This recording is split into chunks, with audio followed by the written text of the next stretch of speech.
نوزادان و کودکان بخش شیرینی از زندگی انسان‌ها هستند. تقریباً هیچ انسانی هیچ وقت حاضر نمیشه به هر قیمتی که باشه به نوزاد آسیب وارد کنه، مگه اینکه یه موجود بدزاد باشه.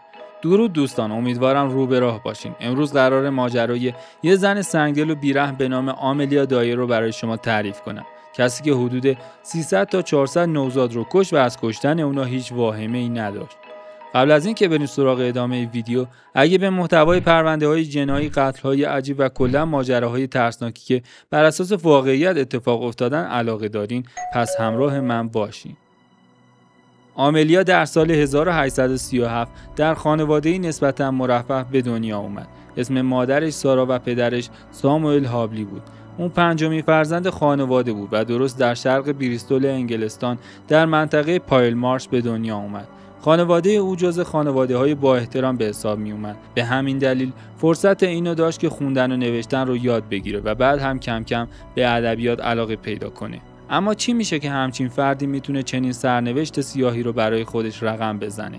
آملیا در دوران کودکی تجربیات ویرانگری داشته که باعث شده در بزرگسالی اثرات بدی رو روی اون بذاره. در همون زمان کودکی خواهر بزرگتر از خودش رو به نام سارا آنه از دست داد و مسئولیت اصلی مراقبت از مادر بیمارش رو به دوش کشید.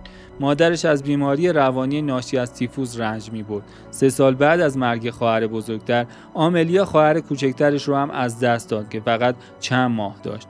آملیا بخش بزرگ دوران کودکی خودشو صرف مراقبت از مادرش میکنه و شاهد حمله های خشونت آمیز و وضعیت وخیم مادرش بوده، تا اینکه بالاخره در سال 1848 زمانی که آملیا حدود 11 سال داشت مادرش از دنیا میره.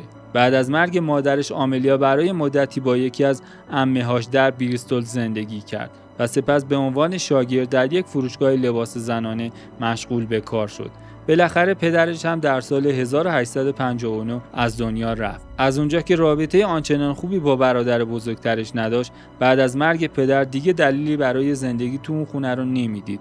بعد از مدتی به اقامتگاهی در خیابان ترینیتی نقل مکان کرد. اونجا با مردی به نام جورج توماس آشنا شد و تصمیم گرفتن با هم ازدواج کنن. اتفاقا زندگی خوبی رو هم با هم تشکیل دادن، حتی با وجود اینکه همسرش 35 سال ازش بزرگتر بود. وقتی اونا با هم ازدواج کردن، جورج 59 ساله و آملیا 24 ساله بود. اما هر دو سن خودشون رو تو سند ازدواج جعل کردن. جورج 11 سال کم کرد، آملیا هم 6 سال به سن خودش اضافه کرد تا این فاصله سنی رو کم رنگ تر کنن. آملیا چون تو دوران کودکی مدتی رو پرستار مادرش بود، بعد از ازدواج هم تصمیم گرفت در حرفه پرستاری آموزش ببینه. این تصمیم باعث شد تا با پرستارای زیادی آشنا بشه و از ساز و برگ کار اونا و روش‌هایی که پرستارا پولای زیادی به دست می آوردن با خبر بشه. یکی از این روش‌ها نگهداری و پرورش نوزادها بود. روشی که در میان خیلی از پرستارا در اون زمان محبوبیت زیادی داشت، اما نه پرورش و نگهداری از نوزاد به روش‌های معمول فعلی. با این حال آملیا در اون زمان نیازی به کار کردن نداشت. چند سال بعد از ازدواج او با جورج صاحب دختری شدن. بالاخره جورج هم در سال 1869 از دنیا میره تا آملیا و دخترش با چالش تلخ زندگی روبرو بشن. آملیا مجبور بود برای ادامه زندگی کار کنه. مدتی رو به عنوان پرستار کار کرد، اما اون به دنبال پیدا کردن کاری بود که به سرعت بیشترین مقدار پول رو به اون بده. فقط یه راه وجود داشت. در اون زمان زنانی که به صورت غیر شرعی بچه دار می شدن خیلی شدید مورد سرزنش و تحقیر بودن. طبق قانون پدرهای این بچه‌ها هیچ گونه مسئولیت مالی رو بر عهده نداشتن. این باعث شد که مادرها هیچ درآمدی برای بزرگ کردن بچه‌هاشون نداشته باشن.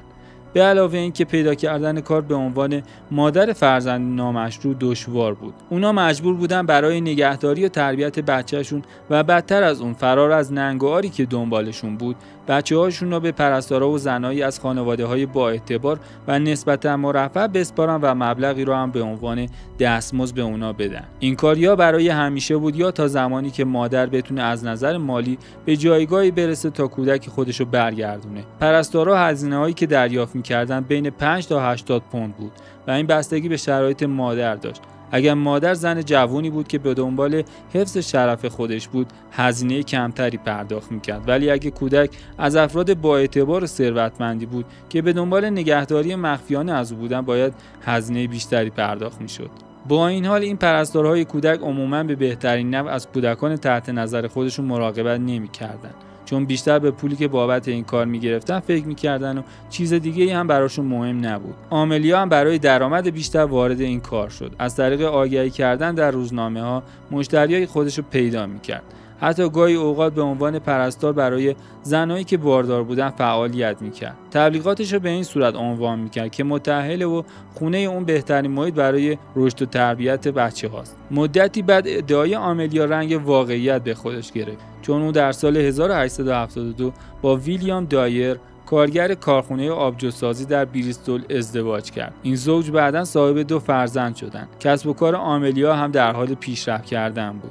خیلی از مردم معتقد بودند که ازدواج دوباره آملیا و حتی تولد 2 فرزندشون همگی ترفندهایی برای افزایش اعتبار خانوادگی او در تجارت پرورش و نگهداری از نوزادان بوده. مدتی میگذره و ویلیام دایر از آملیا جدا میشه. اون زمان روشی در میان پرستاران پرورش نوزاد معمول بود. اونا نوزادانی رو که تحویل میگرفتن تا زمان مرگ گرسنگی بهشون میدادن و زمانی که نوزاد شروع به گریه و بیقراری میکرد ماده‌ای به نام مادرز فرند که حاوی تریاک بود رو به خورد بچه‌ها میدادن تا آروم بشن و بعد هم میمردن. با این کار هم پودر رو دریافت کرده بودن، هم دیگه نیازی به مراقبت نبود و به مادر یا خانواده نوزاد هم اطلاع میدادن که کودک بر اثر بیماری از بین رفته. آملیا در مقطعی از دوران شغلی خودش تو زمینه پرورش نوزاد به این نتیجه رسید که عاقلانه نیست تا مدت طولانی صبر کنه که بچه‌ها از گرسنگی و بی‌توجهی بمیرن.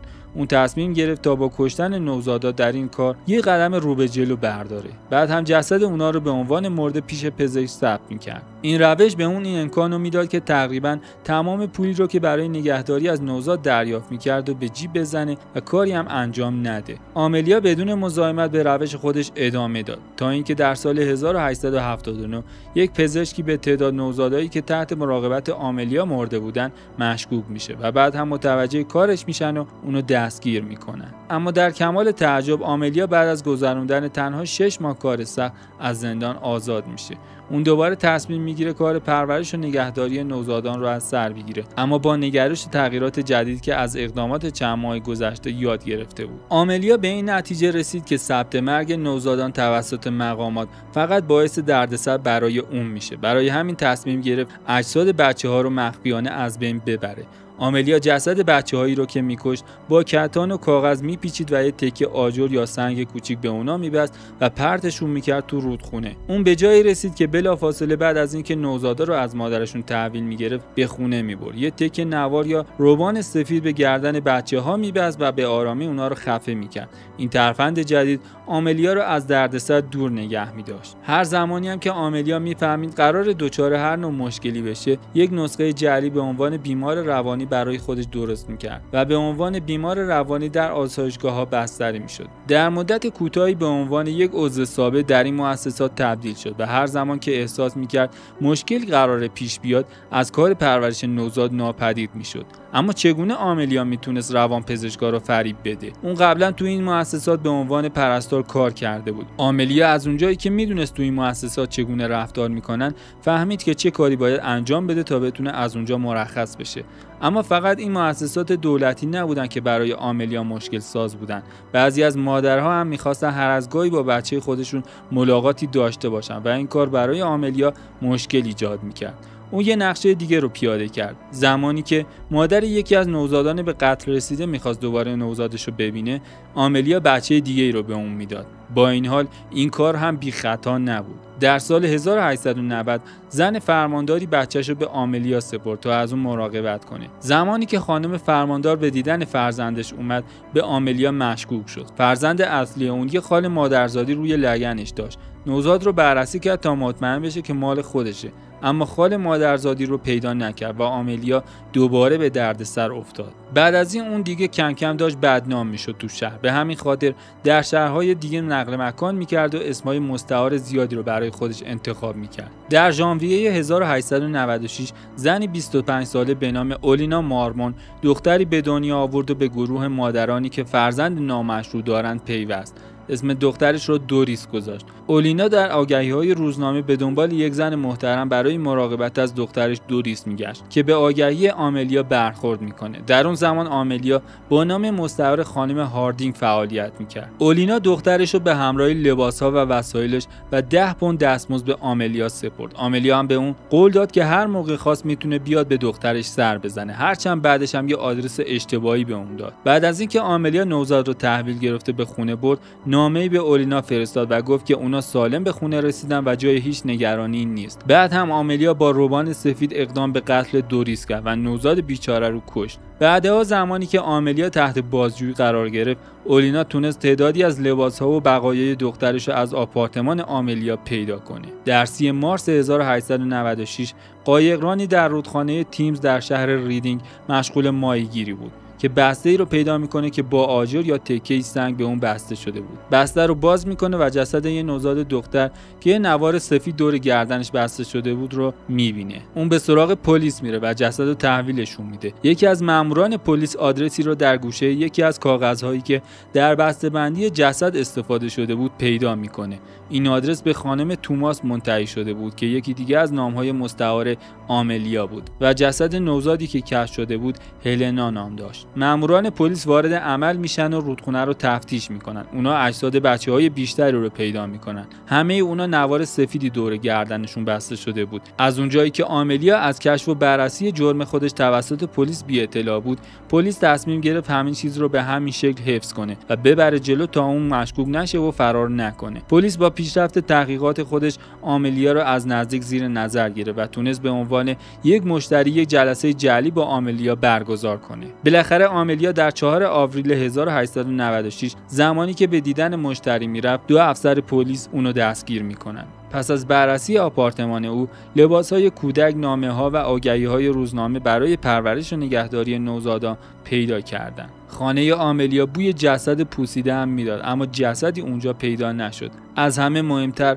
ماموران نوار سفیدی رو پیدا کردند که برای بستن دور گردن نوزادا استفاده میشد. تنها 11 روز پس از اینکه اولینا مارمون دخترش رو به آملیا سپرد، بقایای دوریس رو پیدا کردند. آملیا در ادامه به قتل دوریس مارمون اعتراف کرد و تنها دفاع و پاسخ او جنون بود. همونطور که انتظار میرفت، همه دلایلی که آملیا و خانواده‌اش برای بکارگیری به اثبات مشکلات روانی او استفاده کردند کارساز نشد. تنها چند دقیقه طول کشید تا هیئت منصفه آملیا رو مجرم تشخیص بده و اونو به اعدام محکوم کنه. در هفته‌های قبل از اعدام، آملیا 5 دفترچه رو با عنوان اعتراف نهایی و واقعی پر کرد. او بعداً این نوشته‌ها رو به کشیشی داد که شب قبل از اعدام به ملاقاتش اومده بود. به دنبال دستگیری آملیا، دختر و دامادش هم متهم به همکاری در قتل‌ها شدند. با این حال آملیا از طرف اونا اعتراف کرد که اونا بیگناه هستن و هیچ ارتباطی با کارهای اون ندارن. در روز چهارشنبه 10 ژوئن 1896 آملیا در زندان نیوگیت لندن به دار آویخته شد. آخرین جمله او این بود: من چیزی برای گفتن ندارم. آملیا در زمان مرگش حدود 59 سال سن داشت و او مسن‌ترین زنی بود که بین سالهای 1844 تا 1955 در بریتانیا به دار آویخته شد. تا به امروز مشخص نیست که چه تعداد نوزاد توسط او کشته شدند. با این فرض که او سالی 10 نوزاد رو می‌کشت، تخمین زدن چیزی حدود 300 تا 400 عدد نوزاد رو کشته. به مدت 30 سال به عنوان پرستار بچه کار می‌کرده. اما خیلی هم معتقدن تعداد بچه‌های قربانی خیلی بیشتر از اون چیزی است که تخمین زدن، چون بعضی شاهدا گفتن که آملیا گاهی تا 6 نوزاد رو در یک روز تحویل می‌گرفته. اقدامات وحشتناک آملیا منجر شد بعضی از قوانین بریتانیا تغییر کنه. پس از پایان پرونده آملیا دایر، قوانین و رویه‌های سختگیرانه‌تری برای پرورش کودکان در انگلستان اجرا شد. این وسط فقط این کودکان بیگناه بودند که قربانی شدن تا این اصلاحات صورت بگیره.